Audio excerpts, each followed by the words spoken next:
Hey, I'm Keaton, and over the past few years, I've worked on broken itch games that no one played, a weird indie shooter that actually found a community, Oh, what's that Kermit the Frog? Oh, no. a solo project that crashed and burned, I promise we're done. We're done. We're done. Just enough. Quit. and eventually I ended up working on one of the biggest AAA games out there. And now I'm right back to where I started. But this time, I'm doing it a bit differently. I've built a small indie team, and we're building something totally ridiculous from the ground up. This is the story of how I learned to make games, by failing, getting back up, and doing it all over again. I've been obsessed with video games basically my whole life. But I didn't just start in game development. Actually, I went to film school to study directing and editing. And while I love filmmaking, I just couldn't shake the feeling I needed to make games. So I started teaching myself Unreal Engine. No school, no mentor, just me, my laptop, and a few hundred YouTube tutorials. And right out the gate, I made the most common beginner mistake. I tried making something huge. Twice. 2 massive horror games, both way too big for where I was skill-wise. I wanted to go viral. I wanted to make the next big indie hit, but I didn't even understand how to make a movement system.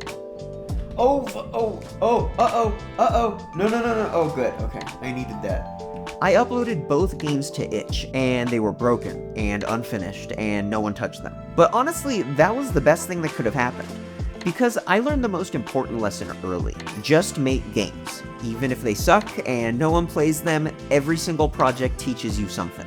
So I scaled way back and focused on simpler, smaller ideas. Now Testing 407 was a weird little puzzle game, not great or anything, but it was still fun.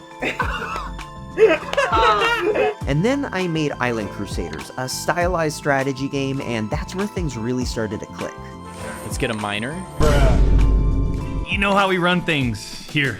Afterwards, I made Animalistic, a fast, messy indie shooter where chaos was a part of the fun. It blew up, honestly, a bit more than I expected. Speedrunners found it, and a small community formed, and for the first time, I actually felt like a game developer. With that momentum, I wanted to go bigger. So I started Midnight Acres, a farming sim by day, survival horror by night. And I loved the concept. I mean, it just sounds really cool. But I tried to make it all completely solo. It was way too big, way too complicated, and I got burned out fast.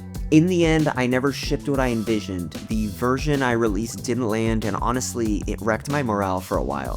What the frick, dude? What in the friggin' Mike Wazowski was that? But even that project ended up opening some doors. Because I had a growing portfolio of finished games, I landed a contract at a mid-sized AA studio. I worked on Covenant, a gritty medieval FPS. That was the first time I got to collaborate with a real team, and I learned a ton. And then came the dream job. I got brought onto Doom the Dark Ages as technical cinematic designer. It was unreal. Working with a top-tier team on one of the most legendary franchises in gaming. Seeing how a great AAA studio actually functions at that scale was incredible. And I got to bring in my film background, really focus on polish and storytelling, and systems that flowed seamlessly into gameplay. It was the job I've always wanted and never thought I would actually get. But the moment the contract ended, I was back in limbo.